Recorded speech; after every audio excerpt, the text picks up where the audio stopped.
Oh, Now welcome to chat can Kongo. hear what Hi, you're chat. saying. hey everybody.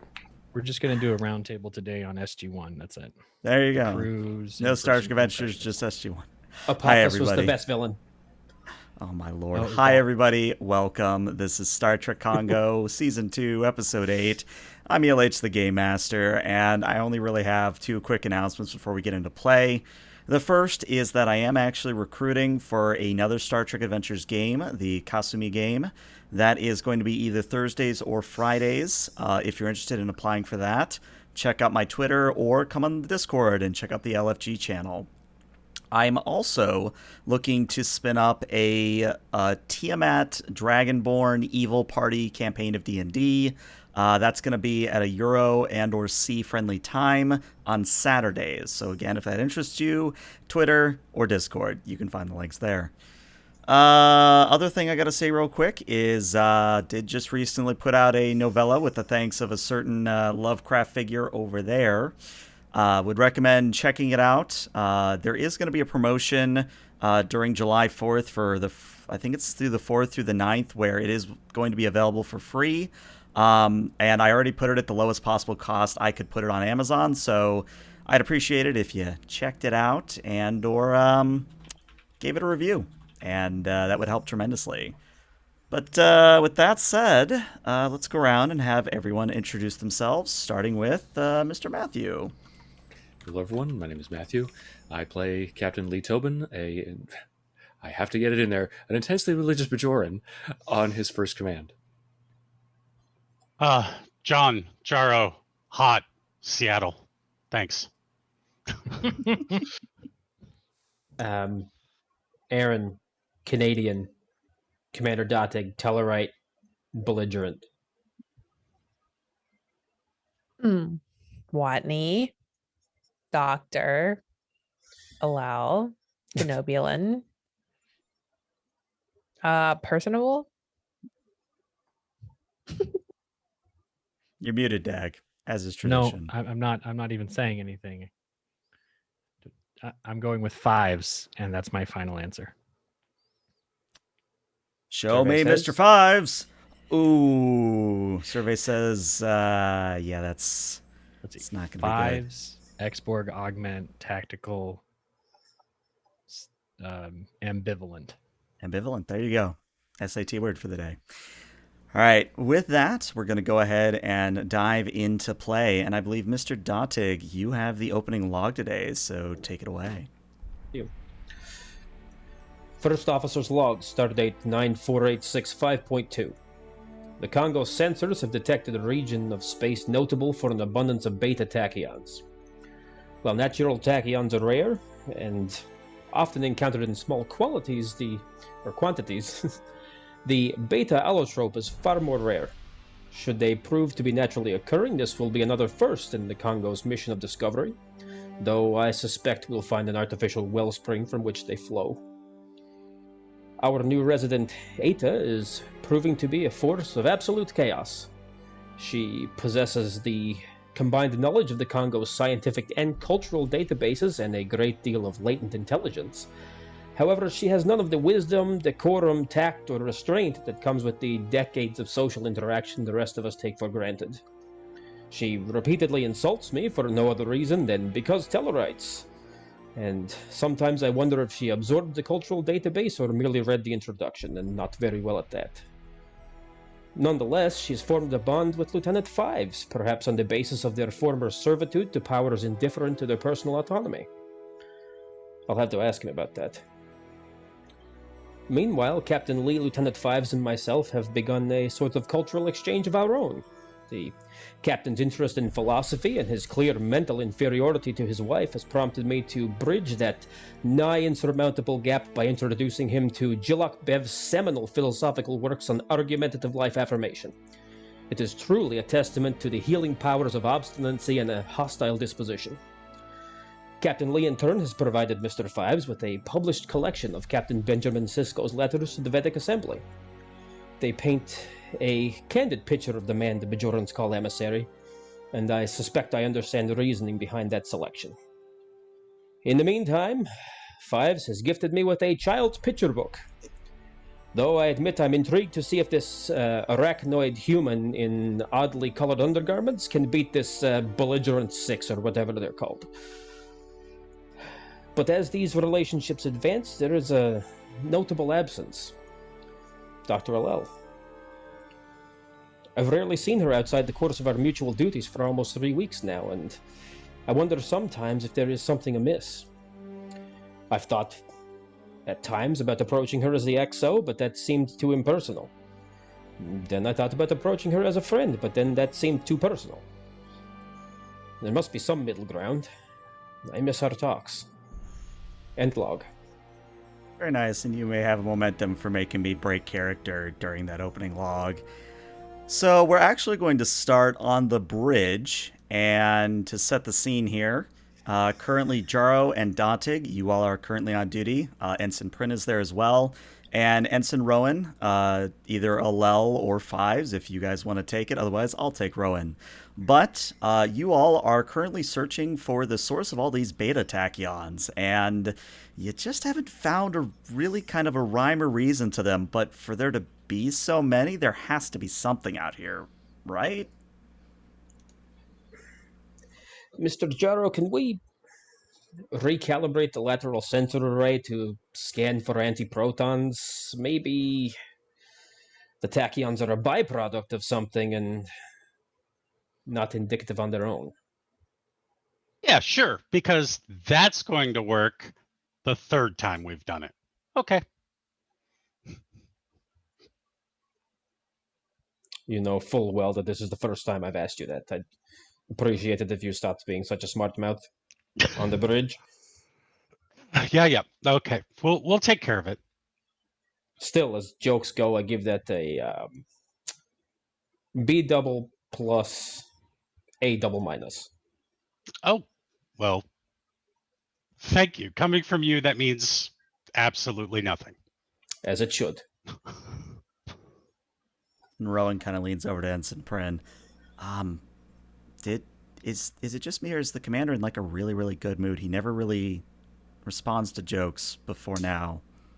I think it's actually the opposite. This is bizarre behavior on his part. He seems incredibly distressed.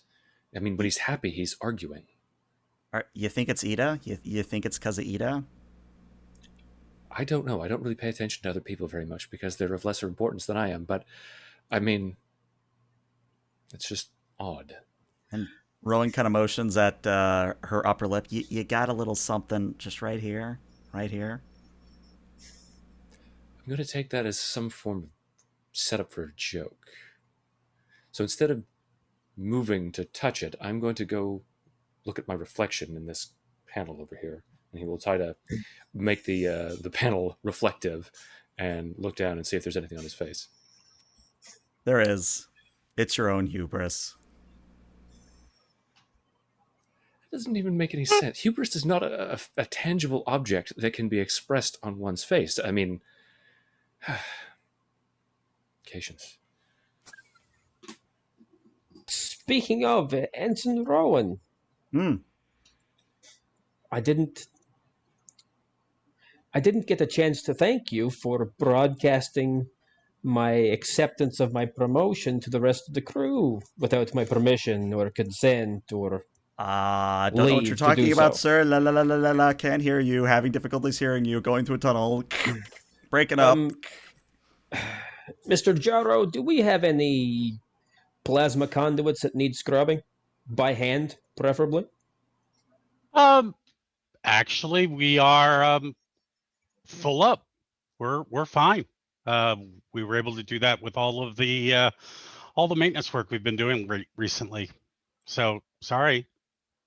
Oh, not at all. But I think that the doctor probably has quite a few biospecimens that she needs sorted. If I may, Commander, I don't believe that would be really wise. Considering the number of experiments that she has going on there, we don't want to release any, I don't know, Gorn? Who knows what she has down there? Well, Mr. Prin, this may come as some surprise to you, but that wasn't a serious suggestion on the part of Mr. Jaro. That was another joke.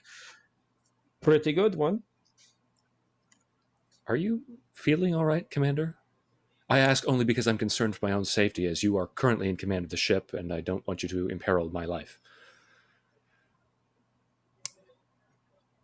Mr. Prin, it is the duty of a Starfleet officer to sometimes, in service of a mission, lay down their lives. That does not inspire me with confidence, sir. Your confidence is not required, only your obedience. This is not Hey, there he a is. Cardassian ship, which is really a rather odd thing for me to say, because it would be vastly superior if it was, I'm sure. Well, I can only imagine that were this a Cardassian ship, you would have already been put up against the wall and shot. I think Rowan just shows her Type 1 phaser. Just say the word, Commander. I'll do it. I'll do it, Commander. You're as incompetent a security officer as you are a helmswoman, so I don't think I have very much to worry about there. Commander, what's our policy on dueling? Well, I believe the captain has a standing order that, we can't even have food and drink on the bridge, so I don't know how I would feel about, a fight. If you'd like, I can schedule you to some time in the holodeck and in a fighting ring to work this out. Yes, I am completely okay with this. Let's put Latinum down. Yes. Frankly, I would prefer a flight simulator, because that would be the position that I would be assuming once I demonstrated my superiority over you. But I wasn't aware that chickens could fly. Cardassians don't have anything remotely resembling galliforms in their evolutionary history, so I think that's just poor medical knowledge on your part. Sounds like a whole lot of clucking, and Ensign Rowan begins making a very good impersonation of a chicken. I find that to be incredibly racist against Score. Oh, no. Scores sound a little bit higher pitched. It's you who's being culturally insensitive. Mm-hmm. That's true. At this point, Jaro, I just imagine you just, hating your life at this moment. But if you can give me a reason in engineering to adjust the sensors, as we alluded to earlier, difficulty of 1. Sure thing. Whew. Sorry. It is so hot. Yeah, I was going to say, and this is just a standing thing. If at any point any of you feel like you got to get out of uniform because it's too hot, just let me know and we'll figure out a way to kill your camera while you're gone. Didn't know it was that kind of stream. Okay. Not going to comment. There you go. 2 successes. Had to kill a Star Trek session in 10 seconds. Exactly. All right, so that is going to give you momentum back. And Jaro, you actually are seeing something a little bit odd when you adjust the sensors. It's almost like... I'm going to use a science concept here, and if it goes over your head, let me know, and I'll try to bring it further down. But basically in physics, there's a concept of the Maxwell's demon. And basically the premise of it is that there's 2 parts of a room, and in order to move hot particles or excited particles from one part of the room to another, there's a demon that opens and closes the door very quickly. And the gist of where this is going is the act of moving particles from point A to point B violates thermodynamics. Now, the reason I tell you that is because there's a similar phenomenon here, where it's almost like someone is opening a cosmic door to let out these beta-tachyons and then closing it before anything else can come out of it, if that makes any sense. Okay.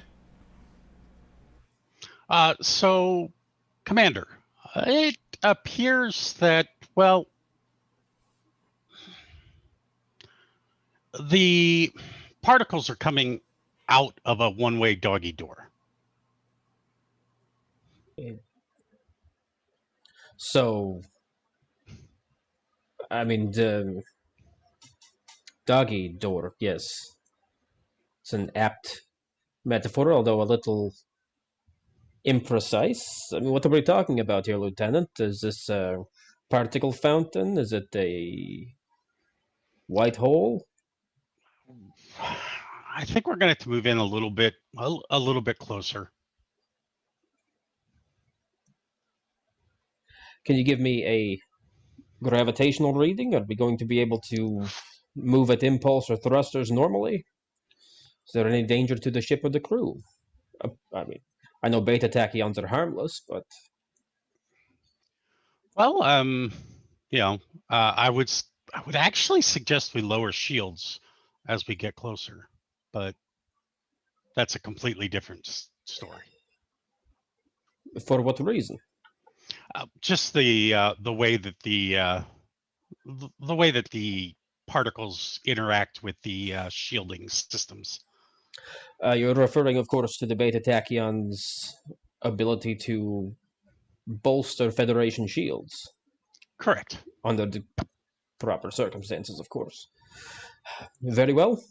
Um, lower shields, ahead, slow, 1/4 impulse. Quarter impulse, aye. And If I'll you- keep an eye on the I'll keep an eye on everything to make sure that, you know, we're not in any sort of danger. Excellent. Mr. Prin? I was about to say, Commander, is it really wise to lower our shields? I mean, it takes, as you said, a very specific calibration of anti-proton beams projected from the ship in the proper sequence to affect that modulation to the shields. Is there really a danger of that occurring? Well, Mr. Jaro, what's your estimate of the likelihood that that would happen? Hey, you know, your call, just my suggestion. He's just gonna take a look at Prin. Say, well, Ensign, are we in danger from an external force that would necessitate our shields, in your opinion? Not that I can tell, no. Very good. Mr. Jaro, proceed as we've outlined. Thank you, though, for your suggestion, Mr. Prin. And if you could, monitor the region of space around the ship to ensure that we're not taken by surprise. Well, barring the appearance of a cloaked vessel, that probably won't happen. GM, as I'm looking at the sensor readings, is there any kind of periodicity to the appearance of these beta-tachyon particles? In other words, is there some kind of determinable pattern to when they begin to emerge? I tell you what, if you can succeed on an insight in science, assisted by the ship's computers in science, at a difficulty of 4, I will reveal that information. Oh, wow. Would this count as an activation for Prim? It would. Okay. I feel like I should give him a value, something about Cardassians being superior in all respects. But I don't know how to phrase that. I have the ship. I'm going to say the value driven to assert his superiority. Okay. I will tap that to get 2 free successes. Okay. And I guess I'll roll. And Datek should really be the one doing this. But I'll roll 3 dice, so I'll give you 2 momentum. Alrighty, noted. So science and insight. Before complication. Oh, and as you're rolling, Colonial Foot Soldier, thank you for the prime sub. Thank you. Hey. And that is 5 successes overall, so you actually get a momentum back. Actually, Prin, there is. I mean, it takes a little bit for the computer to sort of chunk through the data, but you have a rough heading of where these particles are coming from, like a source. Commander, I've been able to discern a kind of pattern to the appearance of these beta-tachyon wells. I think I might be able to chart a course, given my obvious superiority as a helmsman and navigator, to the potential location from whence they are emerging. By all means. And Prin will rise from his console, fully aware that consoles could be modified to take on different functions, and walk over to Ensign Rowan's console. May I? Kind of looks up at you. Why are you have a perfectly good station over there? Yes, but there's a certain order to things. Cardassians respect that, as you should know. And that is officially designated as the helmsman console.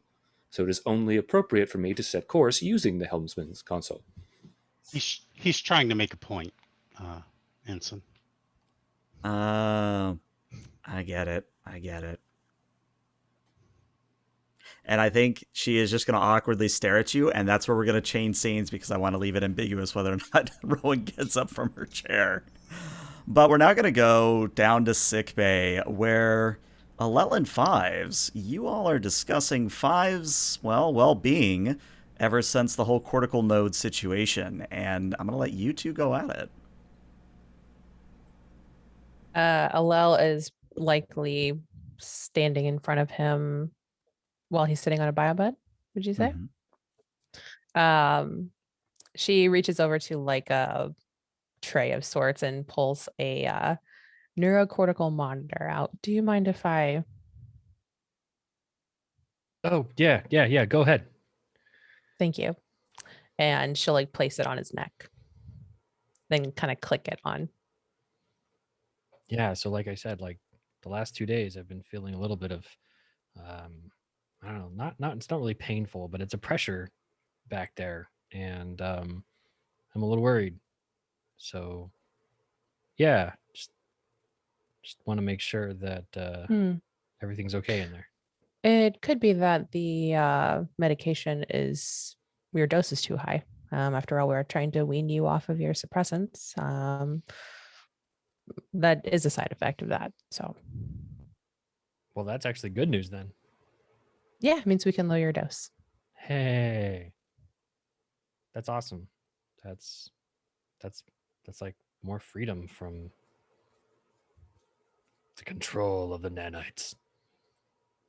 Yes, we wouldn't want that in sickbay.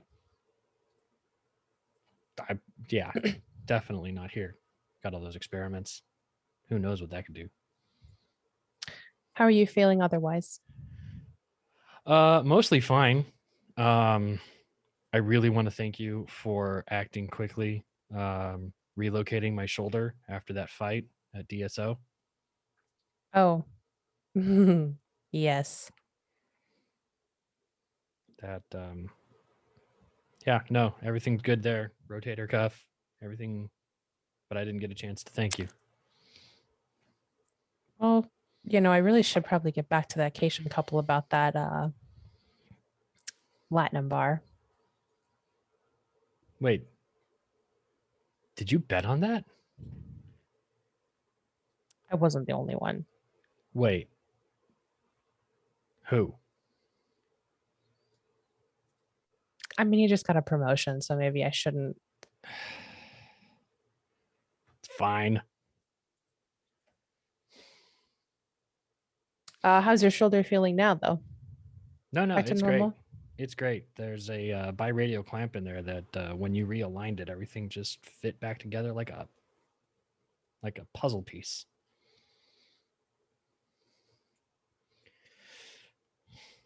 What about you? How are you doing? I'm all right. I'm just mostly keeping to my work. Yeah, I noticed. You haven't been in the mess hall for a while. You sure you're okay? I mean, I'm not a psychologist or anything like that, but maybe there's a reason we have doctors for doctors. I don't know. Right. And I feel like it would be better for the ship if I just stayed in sickbay.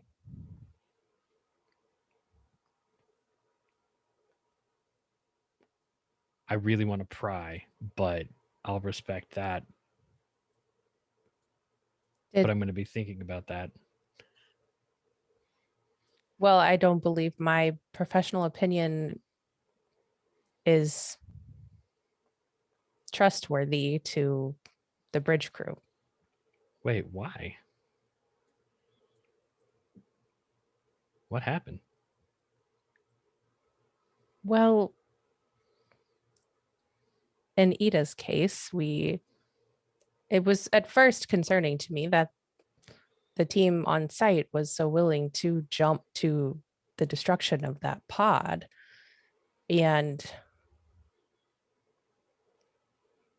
my professional opinion was fairly discarded, I would say, in that moment. But then I thought about it, and after the accidents that have been noted by the captain and my safety protocols and sickbay, perhaps that he just doesn't trust me.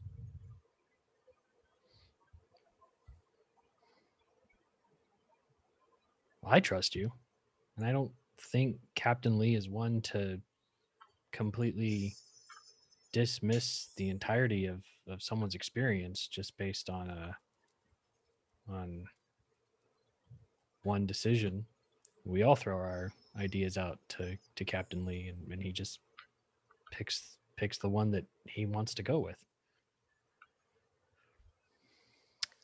I can, if I see it, if I try and what's the phrase? Step into his shoes. Yeah.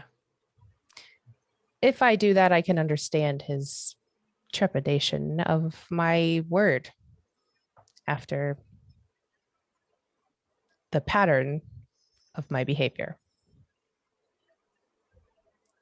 And I'm not expecting a solution. I simply must think on it more. No. Yeah, I went right into fixing there, didn't I? I'm sorry. Yeah, but if you need to vent, let's vent. We go to the holodeck and you can dislocate my shoulder again if you want to. Like Ember did. Yeah, like Ember did. Because I find it funny, I'm spending 2 threat that Ensign Rowan calls. Ensign Rowan to Lieutenant Fives. Fives, go ahead. So now that I'm sitting at the communication station, I'm noticing that there's 3 subspace messages from Master Chief Ember directed towards you. Do you want me to send them to you directly, your quarters?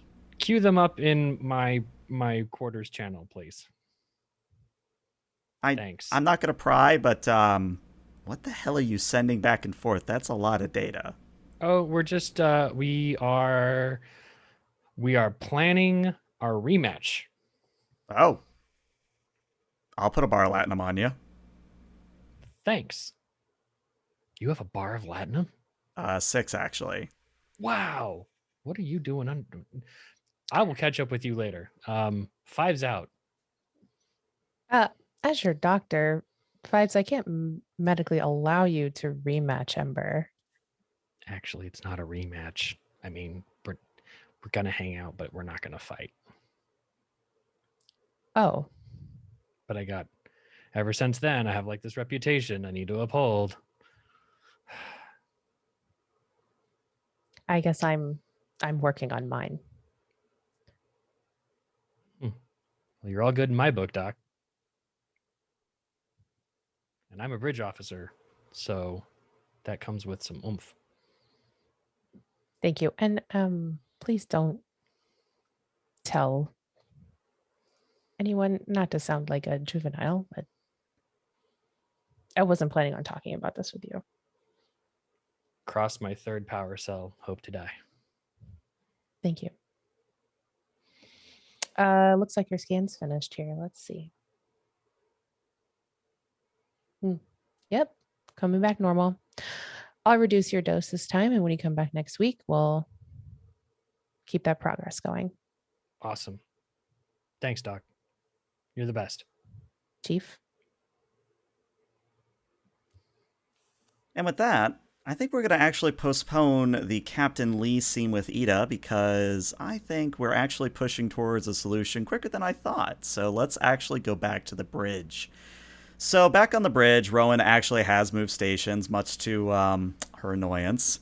But at this point, Mr. Jaro and Mr. Datig especially, you're noticing that you're approaching an object. Now, this object is about the size of Earth's moon. And for all intents and purposes, you're looking at maybe a rogue planet, if that makes any sense. Mr. Prin, full stop, please. Of course, sir. And Dathig is going to hit his comm badge. Yeah. Senior officers to the bridge. And now we get to have Matthew talk to himself as Captain Lee leaves the ready room. Report, Commander? Captain, we've located an object inside the Beta-Tachyon field. Approximate density and mass show it to be comparable to Luna. That's massive. How were we not able to pick it up on initial sensor scans of this region of space? Mr. Jaro? Well, I'm not exactly sure why we couldn't see it, but I will be having a full diagnostics run on the array. But I believe that the particles themselves kind of mask the mass of the planet, or whatever it is. And I think Rowan turns and says, oh, sorry, Commander. Yeah. I was just going to very quickly add that if it is a rogue planet, it's pretty much a cold object in space. It's really hard to sometimes pick it out from the, surrounding radiation. It's true. And also, if the Beta-Tachyons are present in some of the upper subspace domains, it could have obscured it from our sensors, a sort of poor man's cloaking device. Would have Real rendered quick, it almost... I know Fives would come onto the bridge, but would Alel have remained in sickbay? No, she would have gone to as ordered. So you two walk onto the bridge at this point. Mm-hmm.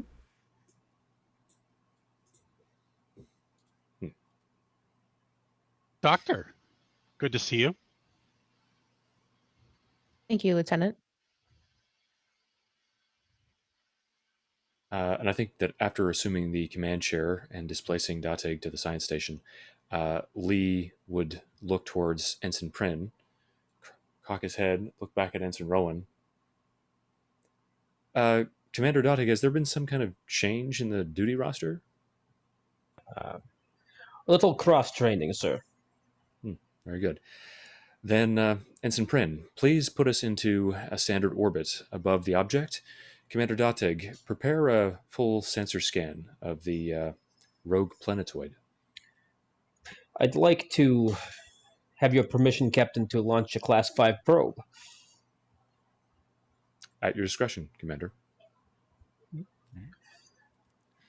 So what we see narratively is we see a shot of the dark planetoid. Now, it's not obviously lit up as it is on the screen right now, but it's kind of the same vein where the Kongo itself is sort of floating off in high orbit of the planet, and the only reason that the viewer is able to see the sphere itself is because the Beta-Tachyons are kind of doing like these little lightning bolt things every once in a while.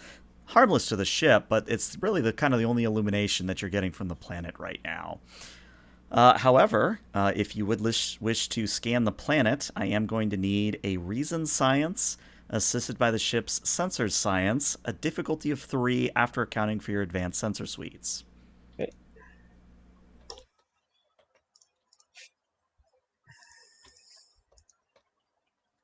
I will spend a momentum to roll an additional d20. All right.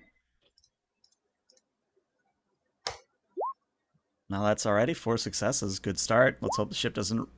I didn't even get to say it. Fives, do we need to talk about your lack of... You know 20s are bad, right? Right. Okay. All right. Well, you get a momentum back. And the complication is that immediately as you run the scan, your probe blows up immediately. Just it overloads and blows up from the sheer amount of electrical discharge and information discharge that it gets back. But the good news is that you are able to discern that there is a Class M atmosphere on this planet. Captain, the probe was overloaded by sensory data.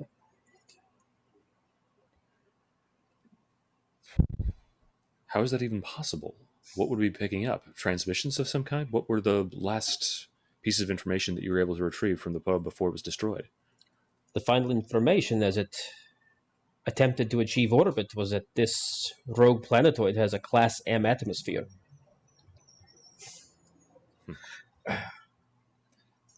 I wonder, sir, and GM, sorry, let me ask you a question first. Sure.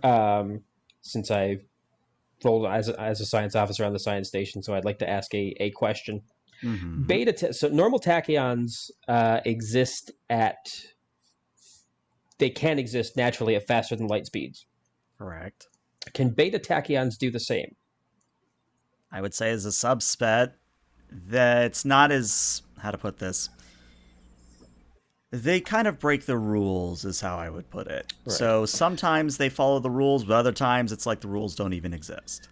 Right. So this is what I'm thinking, and I want to put this to you first before I sort of phrase it in game.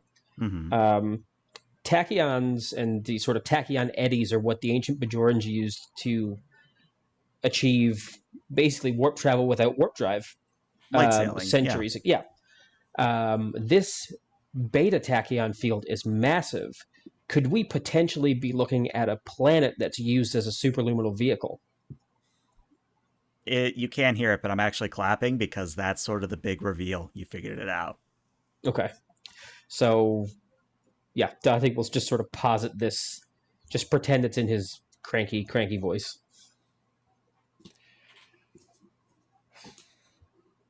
That's a remarkable feat of engineering if they've actually designed a world that would be capable of superluminal travel with a tachyon eddy. And likely a self-made one. But to what end? Any species capable of producing something of this magnitude would almost have no need of it. Well, the logs of the USS Enterprise D made reference to a race with phenomenal powers that all member of the crew to bring the ship to them so that both parties could learn from one another. We could be dealing with a race, if they still exist, that wanted to explore the stars but didn't want to leave their home. So they brought their home where they wanted to go. A simple inversion of method. That would be a rather ingenious method of exploring the galaxy, but it's a little bit too much of a supposition for me. Is there any way that we can condense down our sensor palettes, limit the amount of data that's being transmitted to them in order to effect a scan of the surface of the planet without risking damage to any of our computers? I believe that with Lieutenant Jaro's help, we can lower the sensor resolution on the probe so that it's not capable of receiving as much data. That way there's far less chance of it overloading the buffer. Well, I can also set up a reservoir of sorts to firewall that system from the rest of the mechanics of the ship, of the probe. Dr. Allel, I'd like you to take a very careful look at the sensor data as it comes in.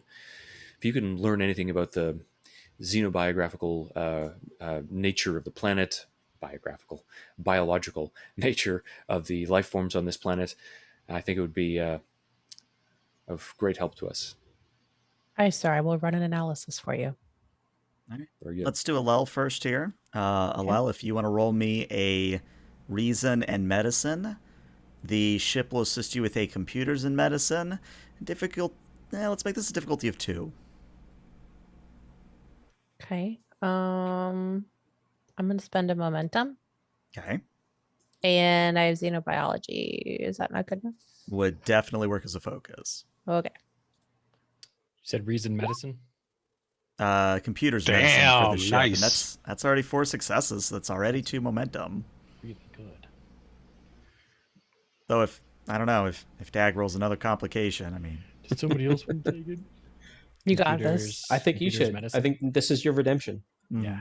Break the streak. Computers medicine, just to be sure. Yep, you got it. 2 in a row. No, 2. Okay, you redeemed yourself. You're good.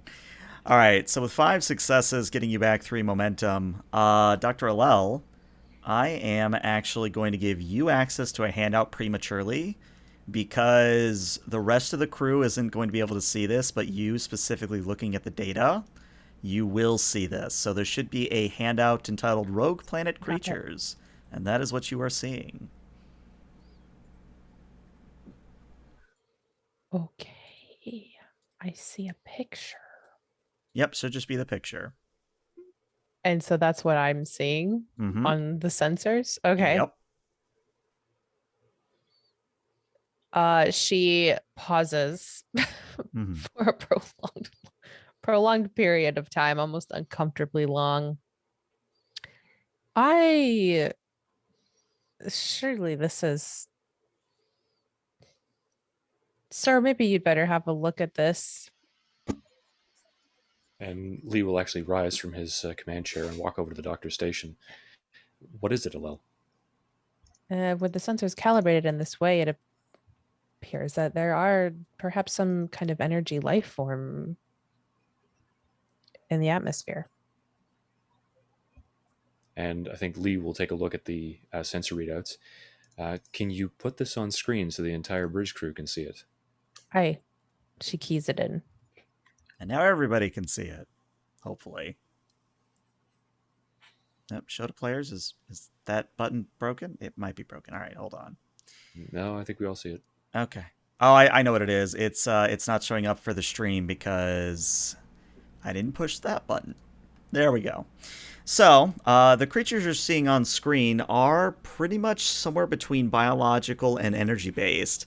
They roughly resemble a Quetzalcoatl, or a Coatl in general, but whether or not they're sentient or how they exist on this planet to begin with, you're not really sure. I mean, really the big takeaway, though, is that these things are maybe about the size of hummingbirds, so that's why you missed them on your initial scans. These are hummingbird-sized life signs.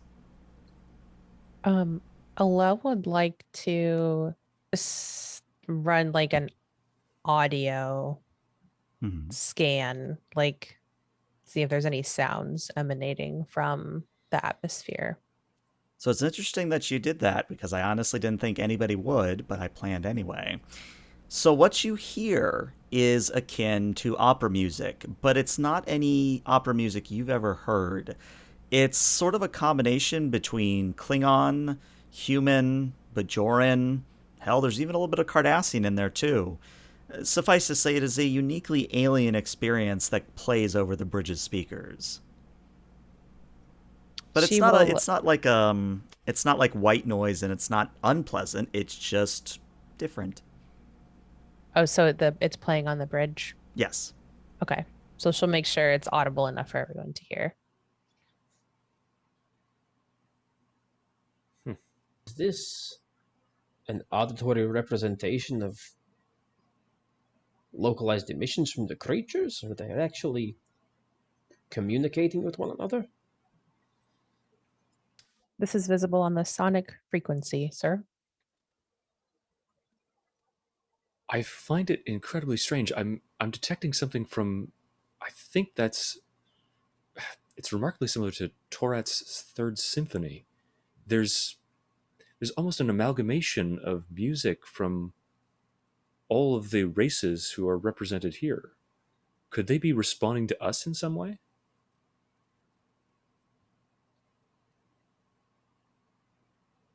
Captain, if Congo is somehow disturbing the area around them on an audio wavelength, we might be communicating something to them, and they might be responding. Rowan turns from the communication station. Should I try to put it through the universal translator, sir? Please do so. And Jaro, if we are emanating something that is disrupting them, do you think we should take the ship to minimal power? Cut down on our emissions? I can definitely lower the different power usages as much as possible. Thank you. But Commander we could Datig, keep shields up, sir. I'm not necessarily sure that's needed at the moment, Doctor, but I appreciate the concern for the ship's safety. Datig, switch to passive sensors. I wouldn't want to disrupt them with an active scan. Understood. That's going to drastically cut down on the data that we're able to collate, but prudent.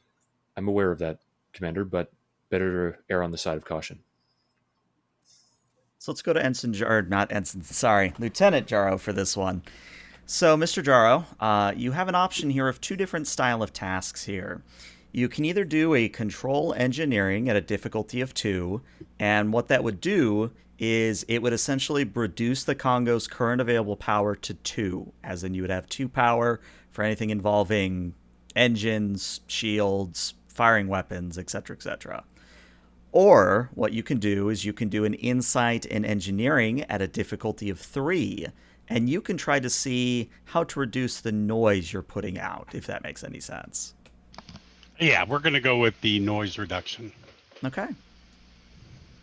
So yeah, insight engineering, difficulty of 3. And we will...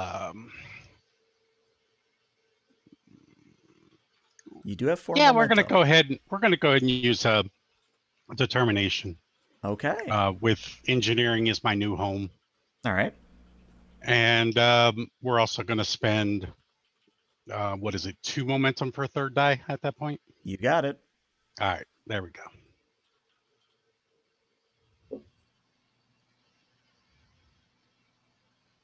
Right, survey says. And I do not believe I have. Well, with a mix of all of the different focuses I have, I should know what's potentially causing the different noises between warp field technology, transporter technology, and starship construction. You sort of have an omni focus here. Yeah. Yeah, that's kind of what I'm thinking. Yeah, I'd agree with it. All right, that is 4 successes, meaning you get a momentum back. So Jaro, actually, what it is there is a correlation between your shields and the deflector and the Beta-Tachyons. So actually, what Ensign Prince said earlier about there being a problem, in a conventional sense, there's not a problem. The shields and the deflector are working just fine. But since there's so much Beta-Tachyons in the area, you are essentially walking up to someone with a boombox that is playing What Is Love by Hathaway, and it's 3 a.m. and everybody hates you for it. Well, he coughs a little. It turns out that we probably should be lowering our shields and taking away any sort of power being directed to the deflector array at this time. I ordered the shields lowered before we entered the Beta-Tachyon field.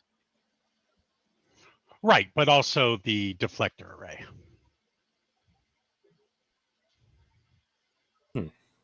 Without the deflector, we expose the hull to microfractures and other cosmic debris that we would normally hit. Can we, Lieutenant Commander Doddick, we might be able to remodulate the shields to cancel out the vibration. If we would be able to supersede the deflector array in that sense. In that case, we'd have to make an adjustment to the shield harmonics well into the terahertz range. Do you think the emitters can handle it? Well, there used to be a way a long time ago that they would actually send a charge through the hull itself, basically shoring up the hull that way instead of. Rowan interrupts you with a exclamation. Goes, "Are we talking about polarizing the hull? I've always wanted to polarize the hull. Can we polarize the hull, Captain? Captain, please let me push the button. I want to polarize the hull." As I understand it, Jaro, that was a function of the, ceramic that they were using and starship construction during the early Terran warp experiments. If you can find a way to emulate that function of their hulls using the Kongo's duratanium hull, be my guest. It's an ingenious solution. We're gonna try. You know what? Ensign Rome, why don't you help me out? Yeah, love to. And she almost launches cat-like across the bridge in comical fashion to join the station next to you. But yeah, this is technically an activation for Rowan, so you guys can decide as a group what you want to give Ensign Rowan in terms of new focus, new talent, a value, and yeah.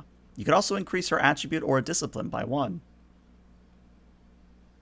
I think we should boost her in a way that would be beneficial for this task. I think she should have a value called I want to push the button. You want to push the button? I'd say that applies, yeah. All right. So what that's going to be then is it's going to be a daring and an engineering. And if Rowan takes the lead here, she could use her new value. And she's actually rolling pretty nice. If you look at her sheet, she's actually rolling at a 12, so that's actually pretty cool. Obviously, Jaro, you can assist with your own daring engineering. Jaro is encouraging her to take the lead. There you go. But you can still assist with your own daring engineering. Mm-hmm. And yeah, it's just whoever wants to push the button for Ensign Rowan. And what was the difficulty again? Difficulty is going to be a 3 on this one. And Jaro gets 1. All right, so that's already 3 successes, accounting for Rowan's new value and determination. So all we just need to see is no complications, right? No complications, right? Right? I mean, you know, you can buy them off a threat, right? That's not how the Force works, Aaron. So who's taking Rowan? Is that Alel? Watney? You haven't done any rolling tonight, so I did. Great success. Okay, what am I rolling I think for sure Rowan? it's a Watney roll. Yeah, it's a daring engineering, and she does have a focus.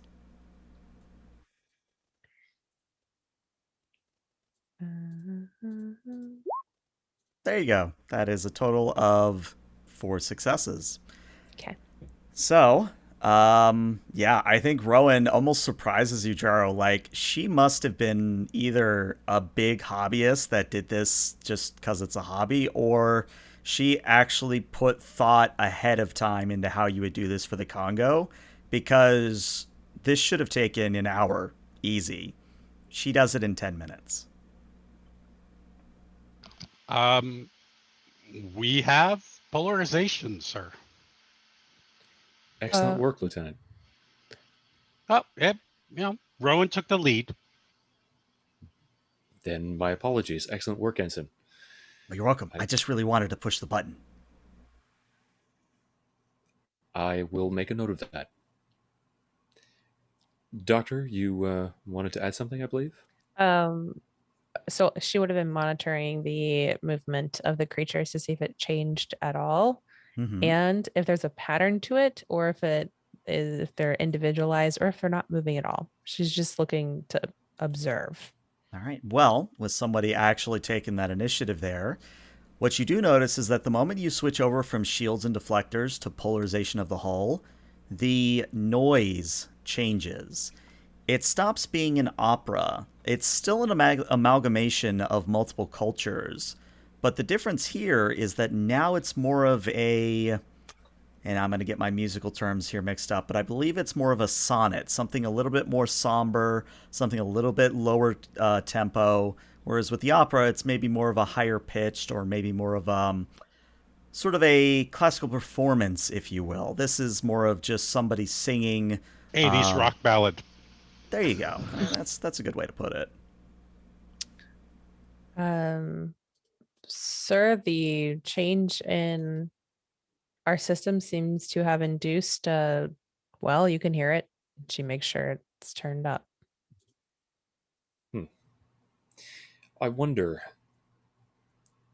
Commander Date, could you review our sensor data of the Beta-Tachyons? Has there been any change in their orientation, the frequency of their production? Is there some kind of correlation, perhaps, between these creatures, their song, and the astrological phenomenon that we've been observing? So yeah, GM, would you like me to roll for that, or give you You a gave me a momentum for the question? momentum at either one. Let's. We've got 4. Let's spend the momentum, and I'll ask that question. All right. Can I? So Yeah, let's. just want to do a comparison between, um, as far as we know, prior to us entering the field, Mm-hmm. when we entered the field without polarizing the Mm-hmm. hull and using the deflector, and now that we've polarized. All right. So, and this is the big picture here. Up until this point, when you polarize the hull, the planet was actively emitting beta-tachyons in a way that would allow it to light sail. With this change in tempo, the planet has come to a stop, and so have the beta-tachyons.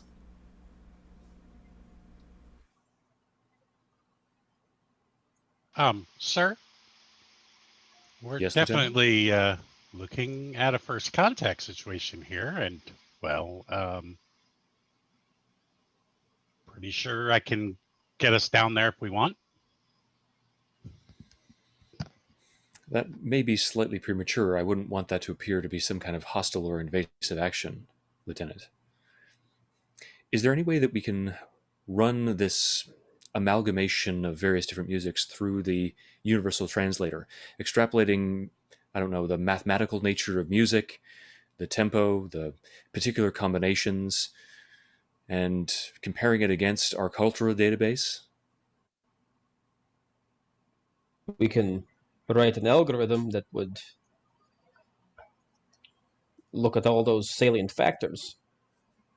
I imagine it would take some time. We could ask Ida to do it.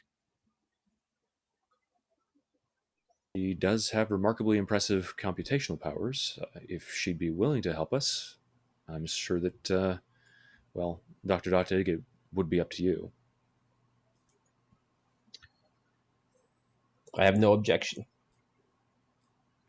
And then Lee will lean back in his command chair and tap his comm badge.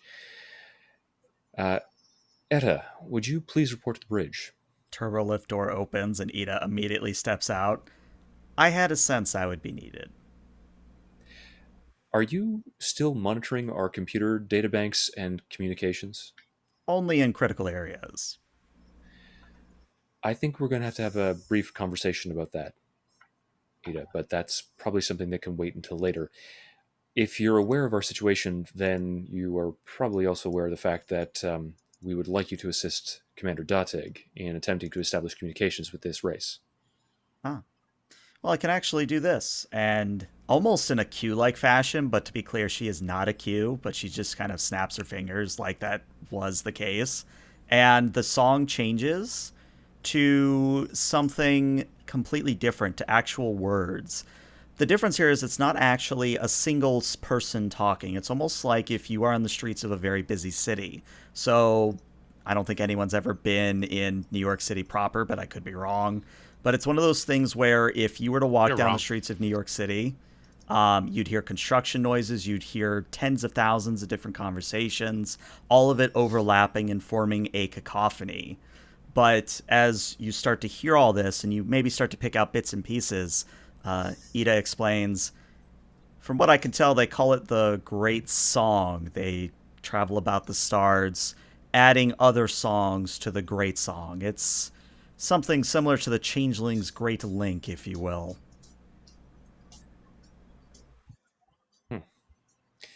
Are you able to facilitate communication with them? In other words, we can understand them. Can they understand us? I think with a little bit of work with Lieutenant Jaro's assistance, we can get that working, yes. Would it be possible to parse out any of the information that we're receiving from them? Yep. And then Ida stops and kind of does that head twitch. Oh. You have a problem. Rather, we have a problem. Elaborate. She points at the view screen, and the view screen changes from a view of the planet and the creatures to a spot maybe about 3 AU away, where you see unmistakably a Cardassian dreadnought missile. That is it's just kind of, moving along at impulse, but that's a Cardassian dreadnought missile if you've ever seen one. Fives, could you give me a tactical assessment of that weapon? What era was it produced? Right away, sir. Mr. Fives, I'd like you to roll me an insight and a security, please. Difficulty of 3, assisted by the ship's computers and security. Shipboard tactical systems as a specialty. I'll give it to you. And I will spend a momentum for a third dice. Okay.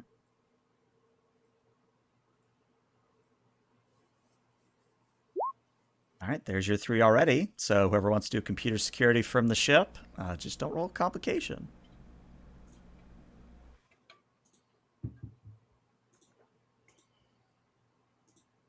Someone is getting the ship, right? There we go. Okay. So, good news, bad news, Fives. Which do you want first? Let's go with the bad news and roll forward. Bad news. The missile is in its final stages of deployment, and it has definitely targeted the planet. Wonderful. Can I determine if I'm assuming it's a dreadnought of some kind. Can I determine if its course changed when the planet stopped?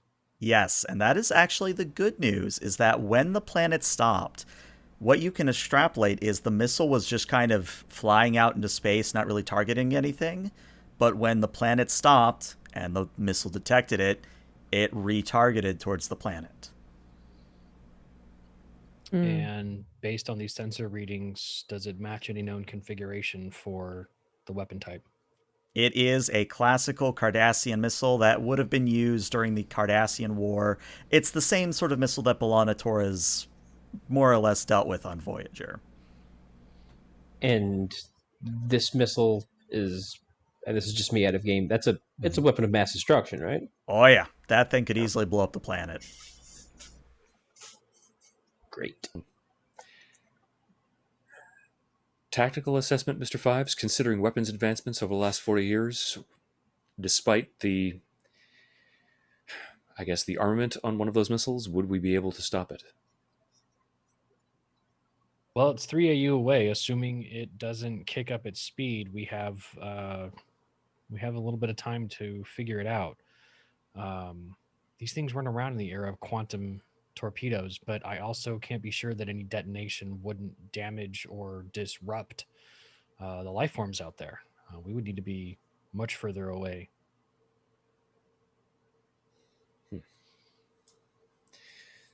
Suggestions? Opinions? Is this missile capable of going faster than impulse? Fives? I believe they're capable of warp 9, actually. Okay, that's... Yes. 3 AU seems like a lot smaller of space now. Captain? Yes, I Fives? have a risky suggestion. Given the fact that there's all these beta-tachyons around here, what if we were to position ourselves on the other side of the planet at a safe distance and then use those beta-tachyons to reinforce the shields? And then act as a Let it hit bulwark. us. It was Jaro, able... do you believe that the modifications to the shields would actually permit us to survive an impact with that weapon? That's going to be really difficult to say. I have to really calculate the yield of the dreadnought, but I think it might. It's one of our better bets, sir. The other idea I have is a little bit needs the many type situation. I think that I could potentially take it out with Banshee, sir. With the cloak, I don't know if it's going to be able to defeat the cloak. And Lee is actually going to turn to his console and call up the records that the Federation has on the weapon, review it, and then say,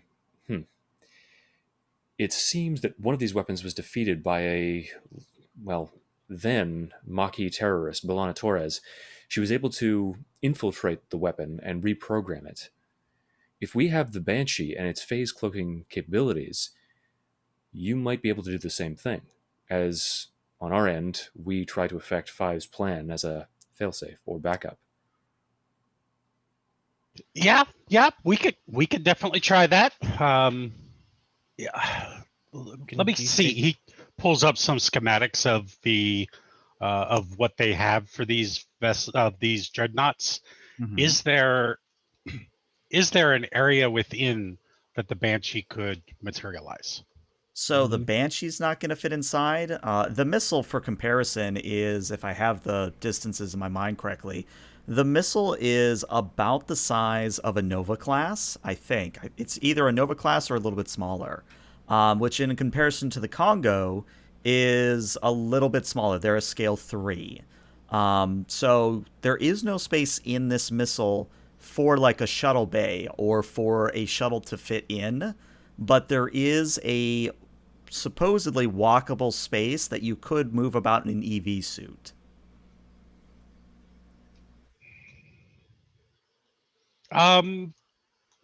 Ooh, I have an idea, but again, this is one of those. Hey, I've been kind of working on this on the side. I might be able to use the wormhole generator to transport myself into the dreadnought. Lieutenant Jaro, if you can use it to transport yourself in, would you be able to transport its power source out?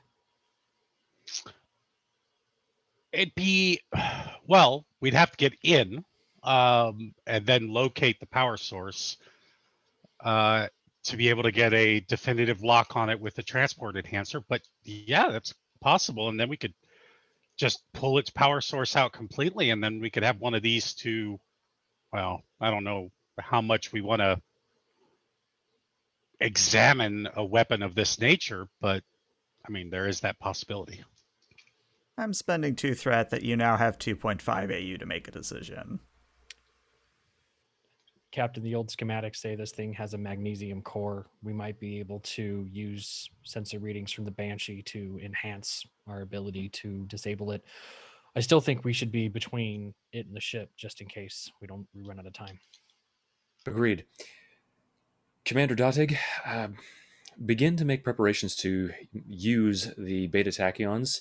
Try to find some way to collect them, perhaps using the Bassard collectors, so that we can reinforce the shields if necessary. And we decide that we have to put in effect Five's plan. Yes, sir. I'll need Fives' help modifying the phaser arrays, or one of the phaser arrays, to emit antiprotons. Very good. Jaro, Yes, sir. what do you need in order to affect this functional heist of its power source?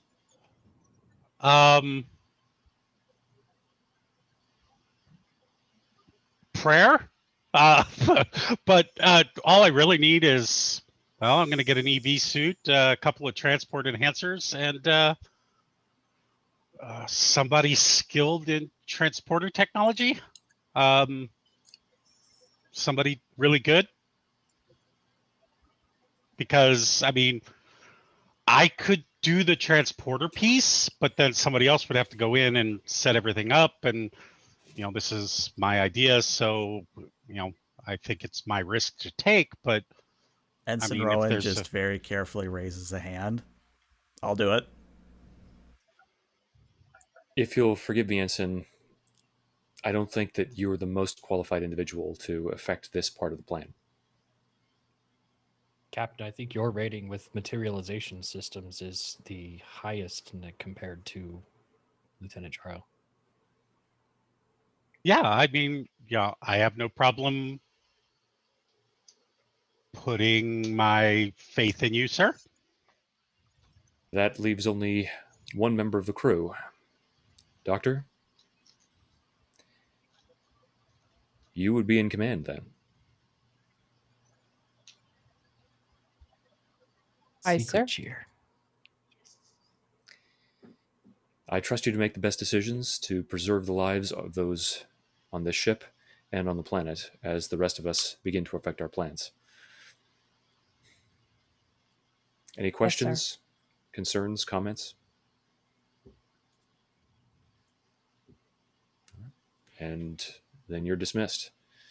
I think that both Jaro and Lee then would head towards the shuttle bay. All right. And with that, that's where we're going to take our 10-minute break. So we'll be back shortly. Stick around. Welcome back, everybody. We are back from break a little bit early because we have a lot to accomplish here.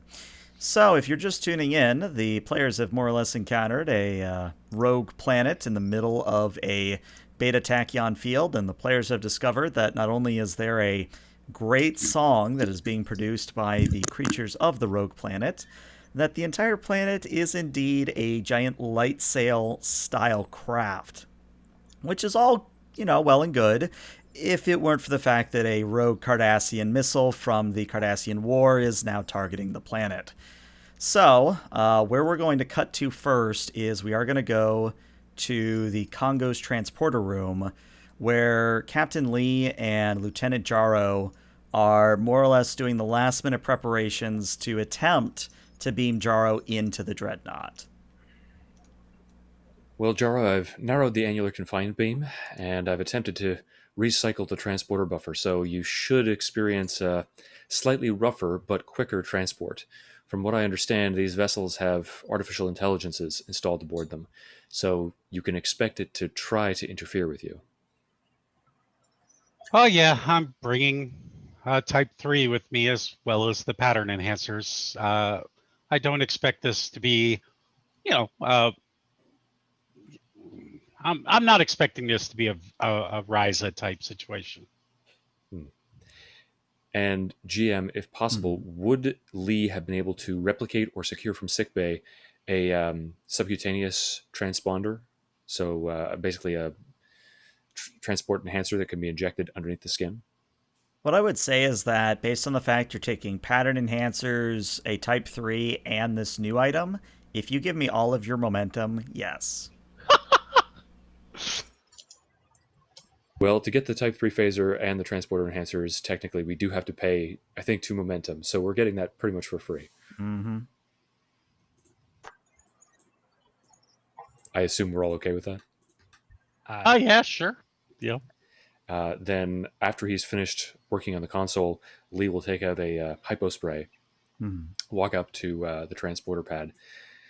I'm going to inject you with a subcutaneous transponder that should make maintaining a pattern lock on you a little bit easier. Okay. All right, and Lee will reach up to his the side of his neck and inject him. Remember that even if you're alone over there, Jaro, we're still with you. Yeah.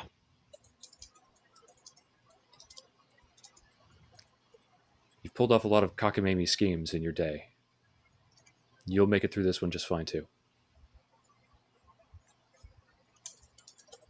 Well, thanks. Thank you for the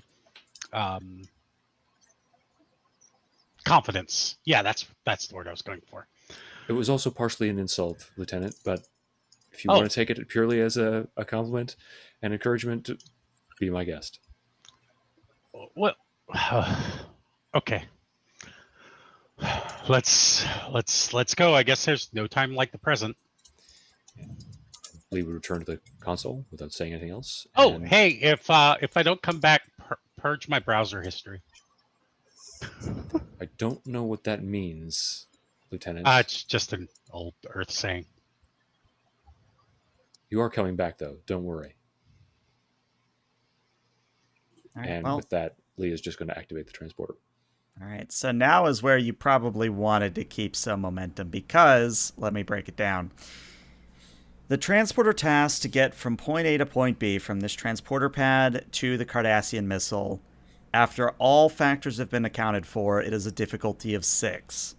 It is reduced to a difficulty of 5 thanks to your advanced sensor suites. But at the end of the day, it's going to be extremely difficult. So this is a control and an engineering. The ship assists with a sensors engineering. I need to see 5 successes to get Jaro onto this missile. And what I'm also going to tell you is you get 1 shot at this because, as you've alluded to, the missile has an AI of its own. meaning that if you fail to beam in on this first try, you're not getting a second shot at it. So no pressure.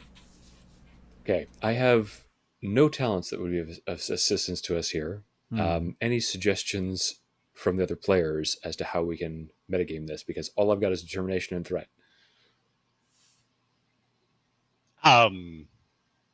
Use determination. Oh, and threat. That's a great idea. Thank you. I'm unfamiliar with Lee's focuses or talents. Well, he has a focus in materialization systems, so I knew that part. So he does have a focus, so that helps. Mm-hmm. But other than that, I mean, what else is there really? Technically, Alal is captain right now, so can she do like a rally or something?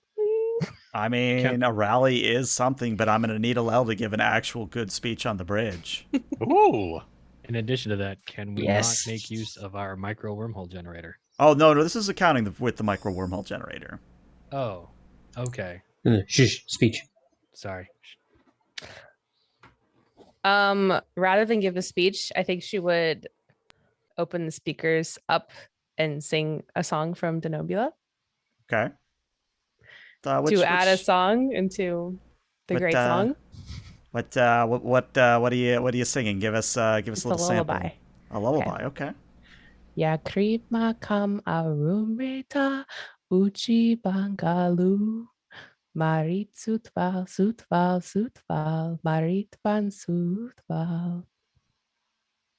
Very nice. You may roll me. And as the transporter's going off, Charo looks at the captain and goes, "She just sang me a lullaby. That's not good." All right, so Alel, you can do a rally, and if I recall correctly, that is a control and a command. Difficulty of 0, meaning any successes you roll. Yeah, that's the downside. Okay. You got this, Captain.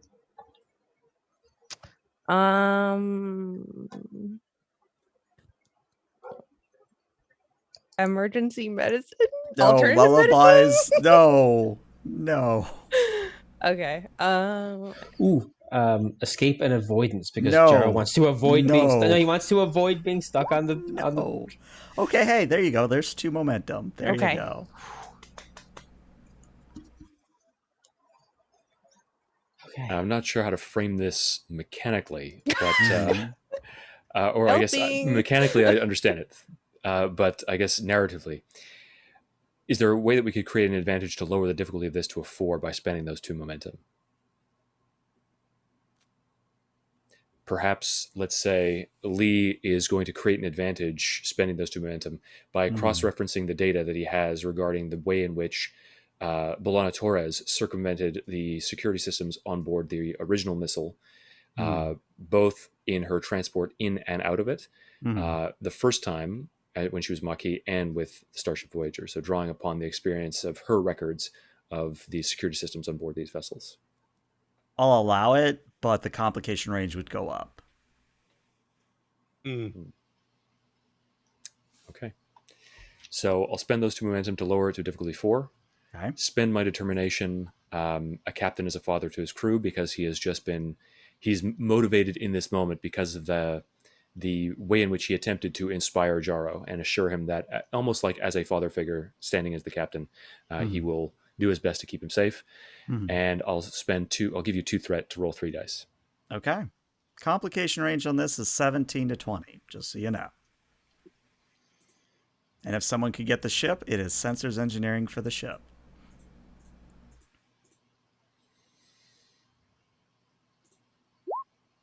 All right, that's already 5 successes, but let me check that 0 because that might be a complication. It is a complication. So then let's see what the ship gets you to see if there's another determination or another complication. All right, so that is a total of 6 successes, which means you get 2 momentum back. So, Jaro, you are going to dematerialize and rematerialize within the interior of the Dreadnought. And it's actually a fairly cramped affair in here. You basically have 2 big computer terminals in this small little room that then has access via Jeffrey's tubes to other parts of the missile. But when you beam in, what happens is immediately an alarm begins to sound and the atmosphere begins to vent. And this is where the complication is going to come into play here. Your EV suit is not on you. As in, the EV suit did not materialize with you. Shit. Yep. That's a deep breath and looking for what I need. All right. So the way this is going to work mechanically, Jaro, is basically you are going to give me a fitness and whatever you're attempting to do in terms of a role. So, for example, if you're looking for something that you can interface with from an engineering perspective, you would be giving me a fitness engineering at a difficulty of 1. And that's just to find or get to whatever you're attempting to do. You still are going to have to roll to perform the action. But if at any point you fail this fitness and whatever, you are going to start taking stress damage. Okay. So the very first thing I'm going to be looking for is going to be, well, we're going to have to look for an engineering console. All right. And hey, you just got a momentum from chat. There you go. Thank you, Eldridge. Yeah. Give him threat. So yeah, let's go with the fitness engineering to start with. Difficulty of 1 on this. Starship construction. I'll give it to you. I know technically it should probably be insight but I think fitness kind of plays into the whole ramping up of asphyxiation. So that's what I liked it.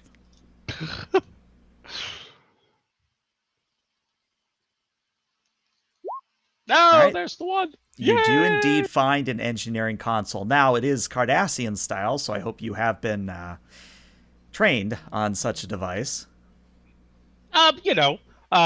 This is where I'm going to be calmed into the big-headed Cardassian on ship. So, what was his name again? Prin. Gonna need some help here. I'm looking for, and he just explains the types of things he's looking for. Where's the best way to find that on a Cardassian vessel? And he basically said it like.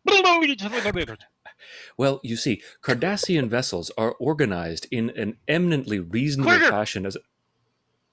Okay, you want to take a left, and then probably 2 more rights. I'm looking at the schematics here. You will find the engineering console. It's laid out in... No, I'm at the console. Oh. No. You have to speak up. Enunciate.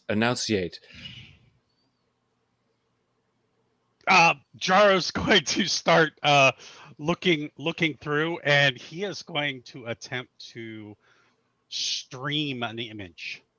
Hey. And when he's streaming the image, he is streaming the image from like up and behind him, so that they can see he don't have no EV suit. Right, and that's sort of the catch-22 here is in order to do the visual display, you need the EV suit to display or to capture in the first place.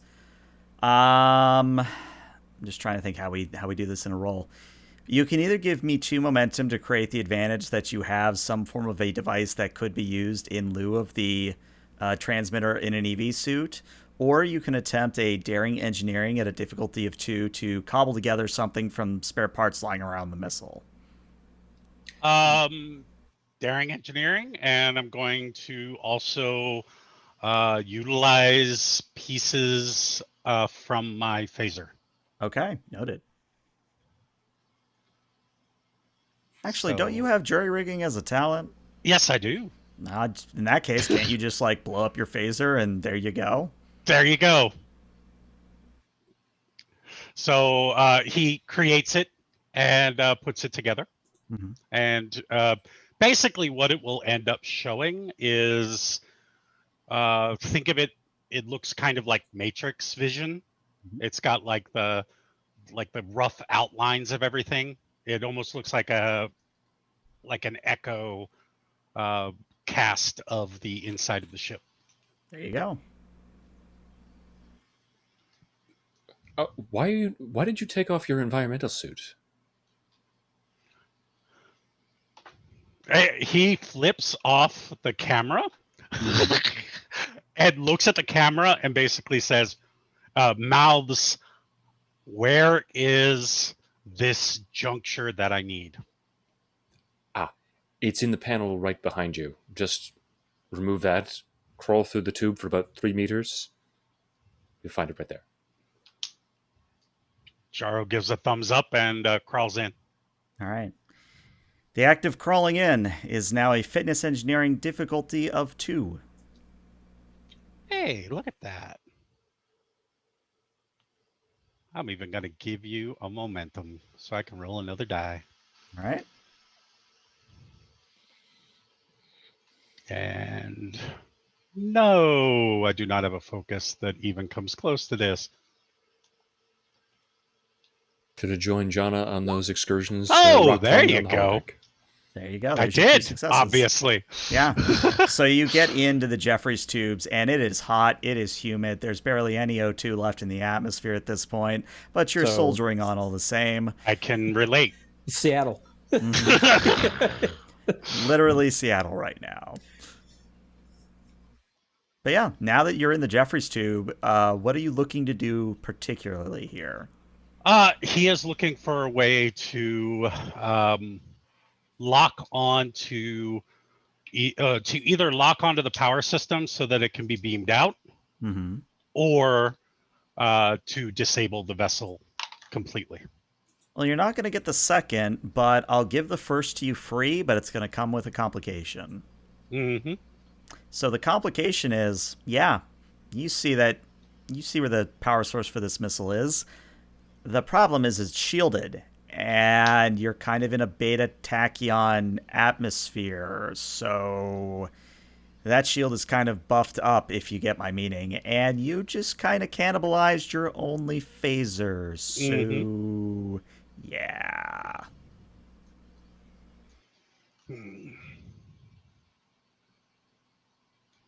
He is going to attempt to overload the shield system Okay, basically with the rerouting extra power from the tachyons. power. Okay, Is Lee in communication with him, actually? I would say you are, yes. Actually, John, you actually took the words right out of my mouth with the last part of that sentence, so Lee will not say anything. Okay. All right, Charo, very important role here. This is going to be a daring engineering. It's going to be a base difficulty of 3, but I'm going to be an asshole and spend some threat to make it a difficulty of 5. Sweet. Yeah. Okay, so we are going with challenging a value. Mm-hmm. We are getting rid of shut up, I'm saving you, or Mhm. shut up, I'm rescuing you, to self-preservation is nature's first law. Okay. And I will give you my 2 momentum as well Okay. for So that. your 2 successes, third rolling die. 3 die. Very Daring. important roll. Engineering. 3 dice. No complications, hopefully. Chapinga. Hey, look at There's that. 3 successes, which is what you need. So what I'm going to say is you are able to lower the shields around the core of the missile. However, at this point, the missile is going to create the complication that as those shields go down, the main shields for the missile come up. So, Lee, you lose communication, you lose visual. Jaro, the only signal getting back to the Kongo at this point is that subdermal transponder. And as you try to figure out what to do there, we're actually going to now cut to Fives and Datig. We don't have live signs or anything. I mean, you can tell he's still there, but you can't actually get a signal through to him. The only thing you're getting is what the transmitter subdermally is transmitting. Okay. So no comprehensive vitals. I would say you probably have comprehensive. Yeah, I would say since you spent the momentum for it, I'd give that to you. Yeah. So we'd be able to see like CO2 build up in his bloodstream and stuff like that. Oh yeah.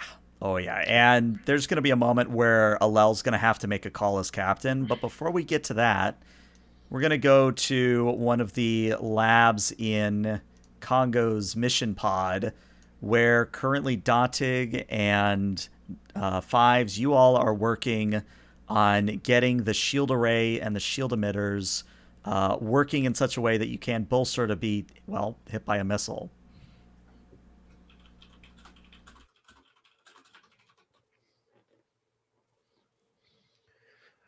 Okay.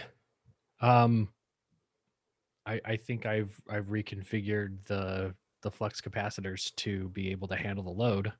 Now what we need to do is make sure we configure the anti-proton beams to be absolutely correct. Well, the anti-proton beams are going to be emitted from phaser strips. I have every confidence in your ability. I'm concerned, though, the shield generator currently is operating at 120% of standard, which is 5% outside of recommended safety range. Well, based on this procedure, we could get up to 1200% of standard, which should be able to allow the ship to buffer the blow if Jaro isn't able to shut it down. All right, well, if you'd like to start on the phaser strips, I'm going to modify the Beside collectors too.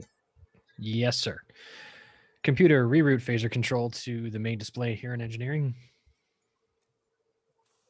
So, I'm going to offer you a devil's deal.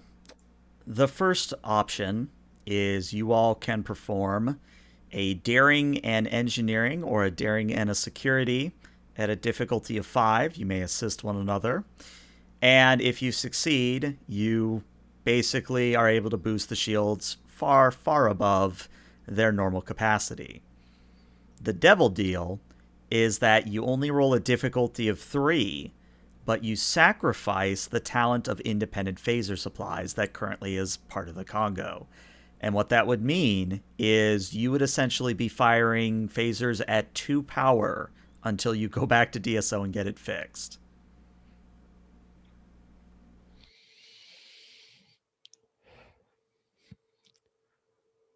All right, Commander, I really think I ought to relay the details of what this means for the phaser array to the captain.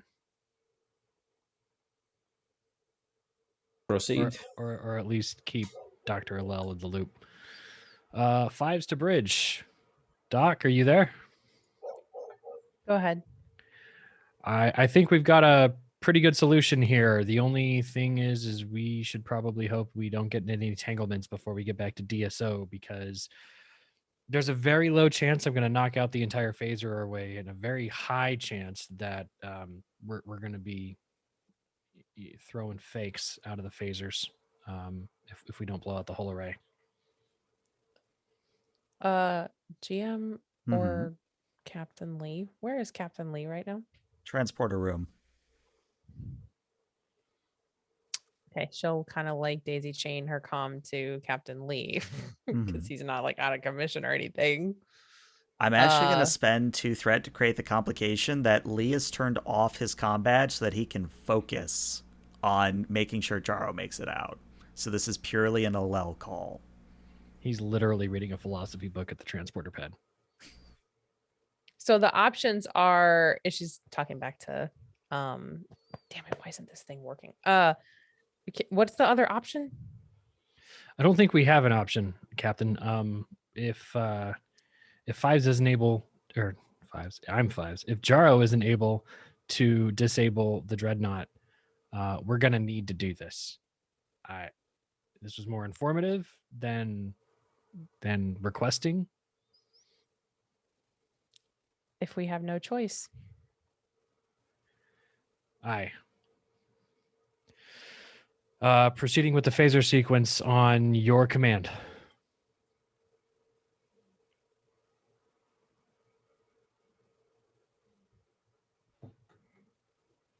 do it. You push the button. All right. Daring and engineering or daring and security, difficulty of 3. Don't roll a complication. All you have to do. I mean, you say that as though we have any kind of control. The random number generator doesn't care about your big face in the window. I would also spend Touché. determination, probably. Yeah, I am going to spend my determination. This is going to be born out of such a noble creature in that we just discovered this brand new life form with their melodic speech, and they are absolutely worth protecting in this fashion. I'll give it to you. And with no momentum, can I give you a threat for an extra dice? 2 threat 2. it would be. I will give you 2 threat for an extra dice. Wonderful. And then I will use my focus of energy weapons. Yep. And away we go. Yeah. Yeah, that tracks. That Take the tracks. threat. Take the threat. Can I give you more threat to reroll those 2s? Nope. Oh. No. That's not an appropriate answer. So You can suggest a complication, though. Oh no, I know what I want to have the complication be. Oh, Nothing good. I suggest will be better than what ELH creates, machinates, whatever. So good news. You now have a really powerful shield array. The bad news is not only are you going to not have independent phaser supply, you no longer have phasers, period. I knew that it was a tiny chance. All right. It's up and running, but it's going to overwhelm the phaser capacitors. Once we turn this off, we're done with phasers. You mean like for a while or like until space dock? That is the while I mean. All right. Basard collectors already. Do it. And Datig, to get some momentum, hopefully, go ahead and roll me a control and a science difficulty of 1. Cool. I thought that Datig was assisting with that previous roll, by the way. I believe that as well. I can certainly. Well, let's put it this way: you can either assist and potentially get more momentum that way, or you can just do the second task. I'll and get do. momentum Yeah, that way. I'll do the secondary task. So, Jim, I'm going to sell you on something. Mm-hmm. I've already completed scans and science tasks related to the Beta-Tachyons. That is correct. So I would like to use my talent theory into practice to reduce that difficulty to a difficulty of 0. Yeah, I can see that working. And you also Look at roll you an extra using die. your talents. Yeah. Correct. I'm gonna. So So. don't And sorry, you roll a said 20. you said that was daring science or control science? Control science. Control science. No 20s. Okay, there you go. The opposite of 20s. You get 1s. Wow. There you go. GM, what was the difficulty of the task that I rolled for? Difficulty of your task was a 3, so you just barely succeeded. So do I get to roll a challenge die for momentum based on untapped potential? Because You I do did by actually, 3. yes. So, that means I get threat. Thank you. Curses. But no, I mean, with 5 successes, Datig, you very easily affect the changes, and if we were able to see an exterior shot of the ship, the Basard collectors would begin scooping up Beta-Tachyons in sort of an electrically charged fashion, and the nacelles start to glow a little bit brighter, almost red in hue. Wow, how did you do that? I'm good at my job. Note taken. Alel's gonna tap her badge. Report. Engineering. Basard collectors are ready, Captain. And the phasers. Jaro is going to be so pissed at me. God. damn Phasers it, are guys. operating, but as soon as we turn this off, the capacitors are going to blow. You told me we would have not like minimum. When I said there was a tiny chance of the phasers blowing out, that tiny chance happened.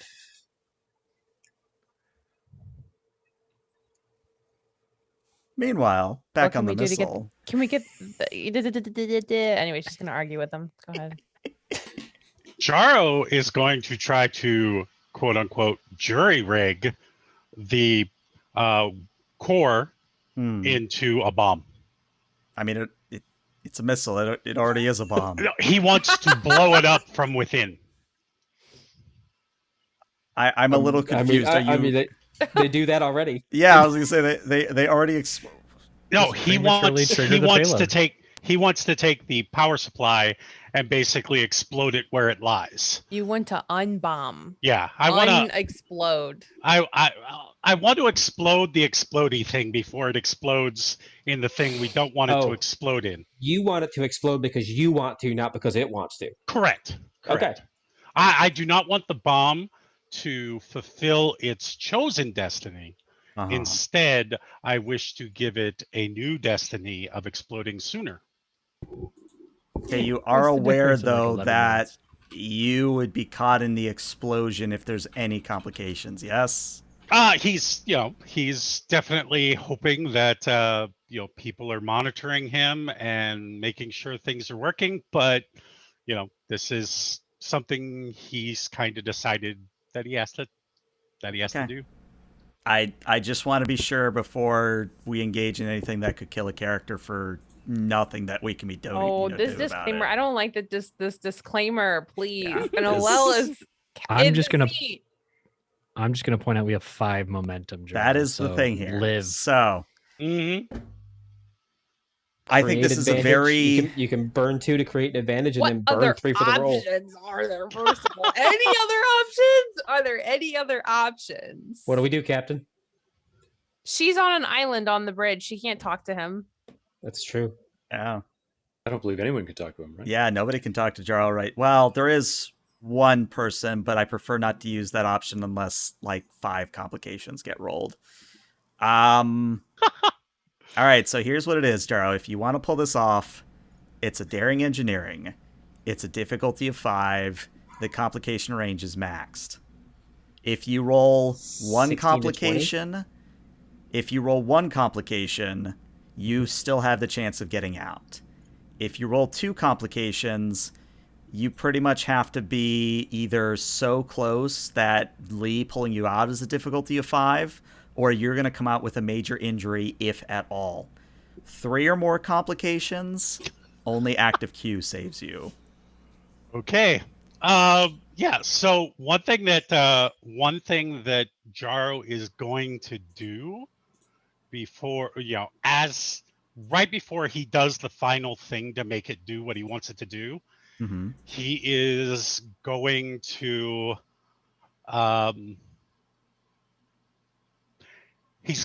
send a shock through his system.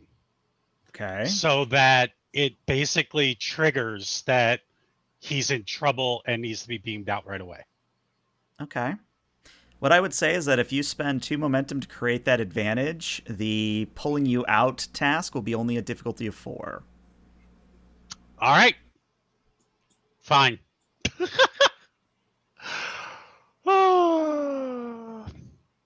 Okay. Let's see. Okay. Oh, and I am jury rigging, so that's 2 less. Oh no, I was including the difficulty when I was. Yeah, it's not good. It's not good. No, it's not. Daring engineering. Basically, if it's not a success, it's a complication. Whew. Okay.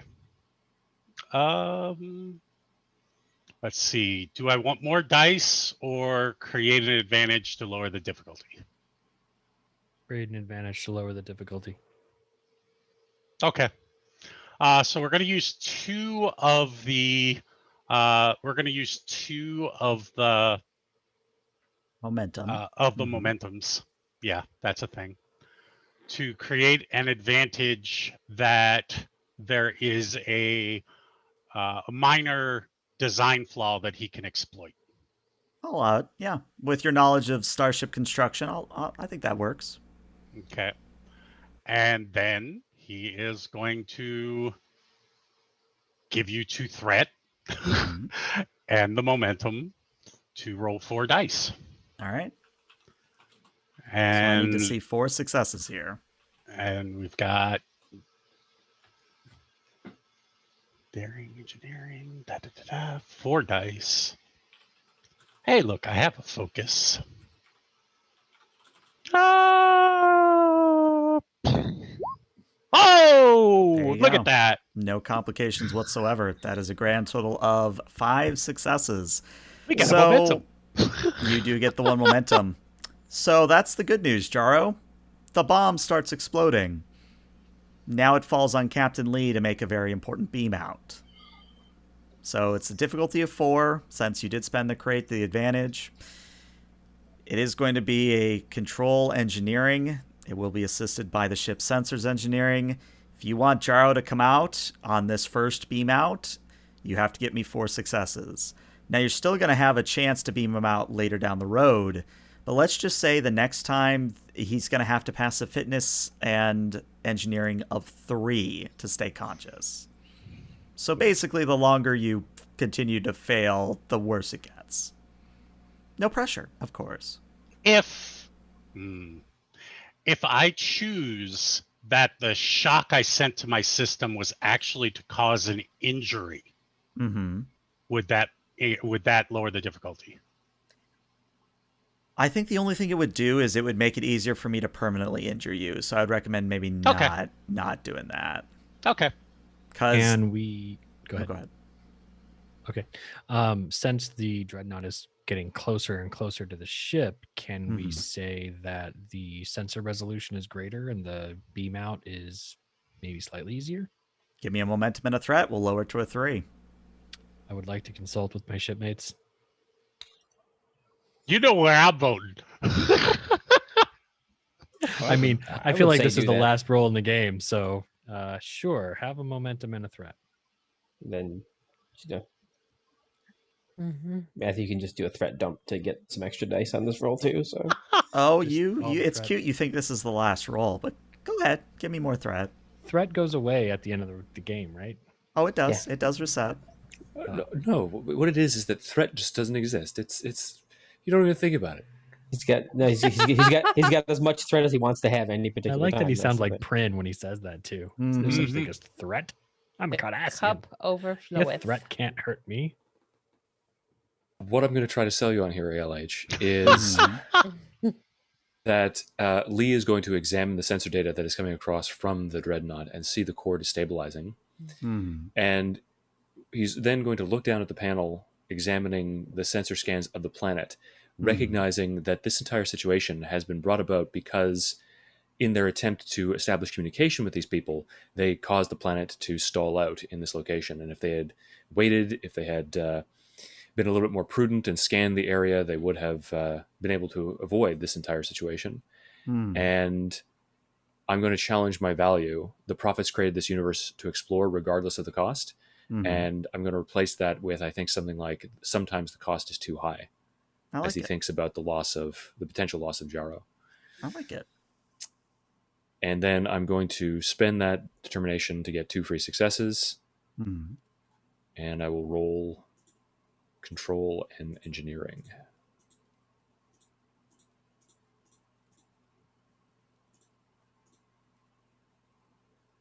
Yay! All right, that is 2 successes, which means you're up to 4. Ship has to roll me a sensors engineering. Don't roll a complication. 4 successes, I see. Yeah. So we get 1 momentum. I can do that. Sensors engineering. All right, now the complication. So Jaro, extremely out of breath, almost on the edge of consciousness, you rematerialize in the transporter room.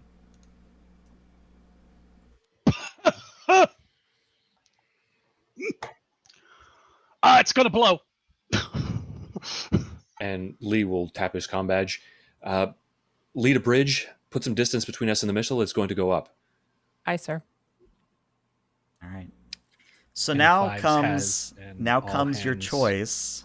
Mhm. You either can shield the planet, or you can take a risk that the explosion won't reach the planet. Oh, well, has to make that choice. Somebody has to. So, okay. What's the choice again?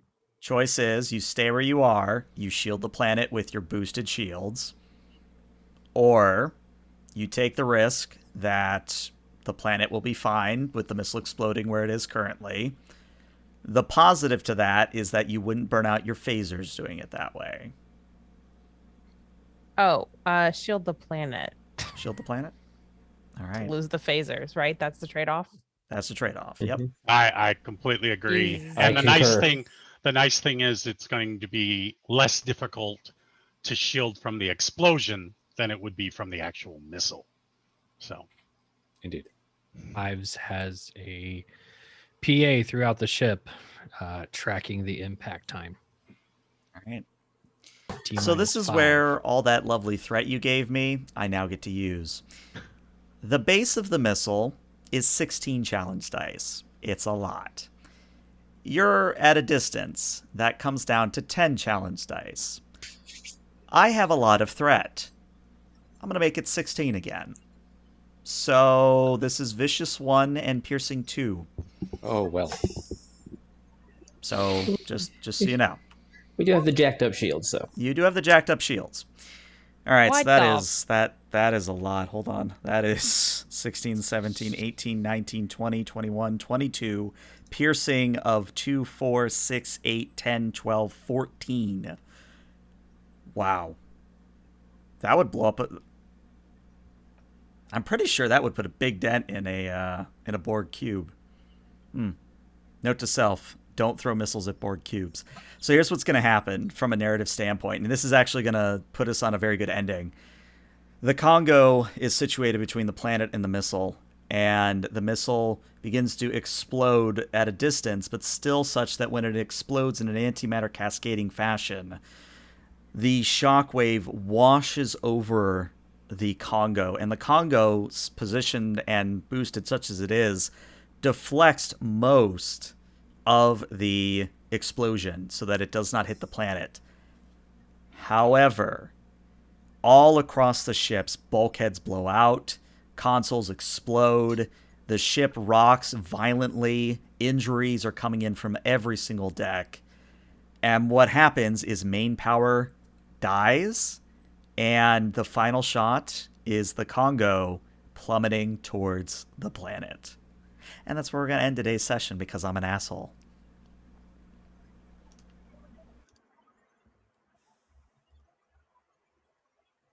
So yeah, what'd you guys think? We can make it. It's fine. I mean, now that we have Jaro on board, Probably should have tried to just redirect the missile using the tachyon entities rather than approaching it directly, you know? well, you know, live and learn. All hands brace for impact, like super cool. Pretend she said that. Yeah. No, yeah, that I- would have been I- cool cinematically. I heard it. So mechanically, you guys are basically going to take 5 breaches here, and let me roll those before I forget. So a breach to structure, a breach to engines, another breach to structure, a third breach to structure. So that means I have to roll 3 challenge dice, and if I roll an effect, some main character is injured. All right, no main characters are injured, but do note that you have 3 structure damage on the Kongo right now. Which is a big deal, because if you get chunked another 1 or 2 structure, you don't have a ship anymore. You have Swiss cheese. Maybe these creatures will help us or something. Who knows? Mm-hmm. Mhm. Yeah. They'll attack us, you know. We should have strapped Prin to the front of the ship. He would have survived. There you go. Power through the missile through sheer effing hubris. Oh, this is not going to help Alel's current mental situation. Oh, not at all. Not at all. No. No. No, No. no, no, no, no, no. No, no, no. See, and I'm over here blaming 5's stupid complication. Look, she's in the chair. You know, when it I all mean- rolls up to the top. It all rolls up to the top. I think then that would make it Lee's fault for putting you in You're- command. I was going to say, yeah. You're in That's the where I'm going with transporter it. room. Yeah, even better. Even better. All right. Well, YouTube, this is where we say goodbye, but Twitch, let's find somebody to raid.